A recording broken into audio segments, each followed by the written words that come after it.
The Krivhari war beast had no name in any language that softer species cared to speak aloud. It was called Orion by the Galactic Accord Military Registry, a name assigned by a clerk who had never seen one in person and had simply typed the first thing that came to mind when the intake form demanded a designation. The beast itself had never objected. It did not particularly care what things called it. What it cared about was scent. The Krivhari sensory complex was a marvel of evolutionary violence. 7 olfactory organs arranged in a crown around a skull the size of a cargo crate.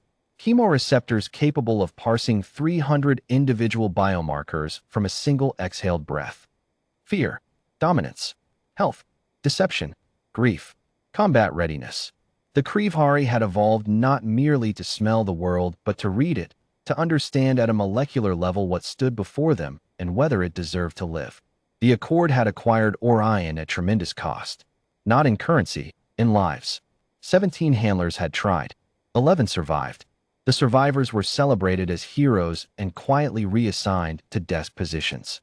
The problem was simple. Orion did not accept handlers. He worked when the mission demanded it. He tore apart fortified positions and walked through weapons fire that would have vaporized lighter species. But he worked alone, acknowledging no authority, answering to no command structure. He was a weapon without a trigger, enormously powerful and fundamentally uncontrolled.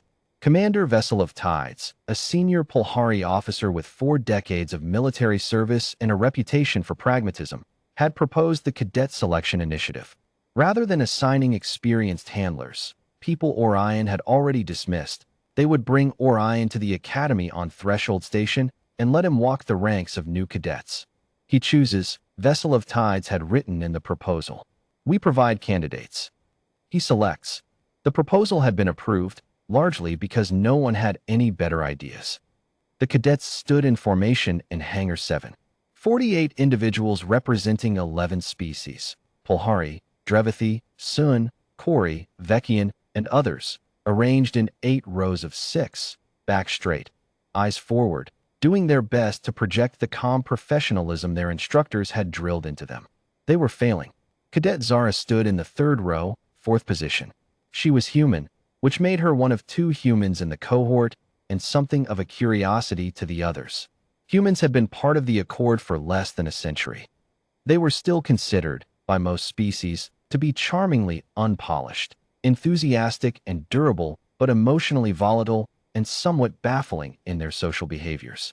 Zara was 22 years old, 170 centimeters tall, and she had grown up on a weather station on a moon called Cashin's Drift, where the atmospheric storms made communication with the rest of the colony impossible for 6 months of every year. She had learned to read pressure gradients before she could read text. She had helped her father walk the external gantries during Class 4 ionic events, tethered to the railing, laughing. She did not know why she had joined the Accord military. She suspected it had something to do with the fact that the storms on Cashin's Drift had eventually stopped feeling dangerous and started feeling like home, and she had wanted something that could surprise her again. She got her wish when the hangar doors opened. Orion entered. The collective biomarker output of 48 cadets spiked simultaneously. Fear, in 11 different chemical dialects, filled the hangar like a tide. The war beast was massive, 4 meters at the shoulder, 12 meters from snout to tail tip, covered in layered scale plates the color of a wound. His 7 olfactory organs flared open in a crown of dark cartilage. His eyes, all 4 of them, were the deep amber of aged resin, and they held the kind of intelligence that did not bother to reassure you it was friendly. He walked slowly. He was in no hurry. He had done this before. 3 prior academies, 219 cadets, 0 selections. The Accord researchers had begun to wonder if Orion's criteria were simply impossible, if he was running a biological calculation that no available candidate could satisfy. They'd brought xenopsychologists. They'd reviewed footage frame by frame. No one could identify a pattern. Orion moved down the 1st row. He stopped before each cadet for exactly as long as he required, sometimes 2 seconds, sometimes 15. The Drevathi in position 1-1 had an involuntary hydraulic response that sprayed pale fluid across the floor. Orion noted this, filed it under irrelevant, and moved on. He did not linger. He was not cruel about it. He was simply thorough, the way a surgeon is thorough, without sentiment, without apology, because the work demanded it. Row 2. Row 3. He reached Zara. He stopped. He inhaled. The 7 olfactory organs spread wide, then wider, adjusting like lenses seeking focus. His massive head lowered until it was level with her face, close enough that she could feel the heat of him, could see the micro-movements of the chemoreceptor membranes cycling through their analysis. The cadets around her had gone absolutely still. Zara looked at him. Not past him, not through him, at him. She held his amber gaze with brown eyes that were completely, genuinely calm. Not the enforced calm of training, not the lockjaw stillness of someone suppressing panic. Actual calm. The kind that comes from having stood on an external gantry in a Class 4 ionic event with the whole sky screaming around you and found it beautiful. Her biomarkers read. Heart rate, elevated but steady. The rhythm of exertion, not fear. Cortisol minimal. Adrenaline, present, but in the configuration that corresponded to alertness, not flight. Dominance markers, negligible. She was not trying to challenge him. Submission markers, absent. She was not trying to placate him. Threat assessment response, active. She was fully aware of what he was, but unpaired from any fear cascade. She was simply present with him. In 300 years of existence, Orion had encountered fear, and he had encountered bravado. He had encountered species that screamed and species that stood rigid with suppressed terror and species that offered him elaborate placatory signals. What he had never encountered, not once, was a being that looked at him the way Zara looked at him now, as if he were a very large storm, and storms were simply part of the weather. He inhaled again. There was something else. Buried in her chemistry, faint but unmistakable, the lingering residue of ozone and ionized atmosphere, worked into her skin and hair at a cellular level over 20 years of proximity. She smelled, or Orion realized, like a sky that had been struck by lightning and kept standing. He had grown up, if a Krivhari could be said to grow up, in the storm belt of a gas giant where electromagnetic violence was constant and survival meant learning to move through chaos rather than away from it. He had not smelled that particular compound in decades. He made his decision. He knelt. The sound of it was enormous. 12 metric tons of war beast folding to the hangar floor, scale plates ringing against the deck like armor being laid down.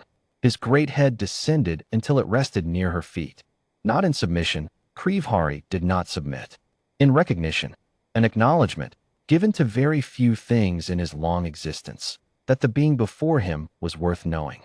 The hangar was silent in a way that 48 individuals struggling not to breathe can make a room silent. Orion spoke. His voice was subsonic in its lower registers, something you felt in the sternum before you heard it in the ears. The translator rendered it in flat, functional accord standard. Asterisk, handler of storms. Asterisk. Zara looked down at him for a moment. Then she did something that was later described in 3 separate official reports, each more confused than the last. She put her hand on his snout. Not cautiously, not tentatively.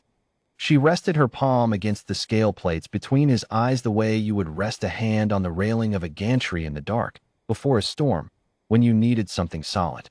Orion, she said. She did not ask if that was his name. She had been told his name in the briefing.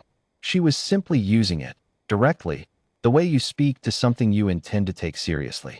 He exhaled, a slow, resonant release that moved the hair back from her face and carried, in its chemistry, something that the Accord's biologists would later classify as contentment.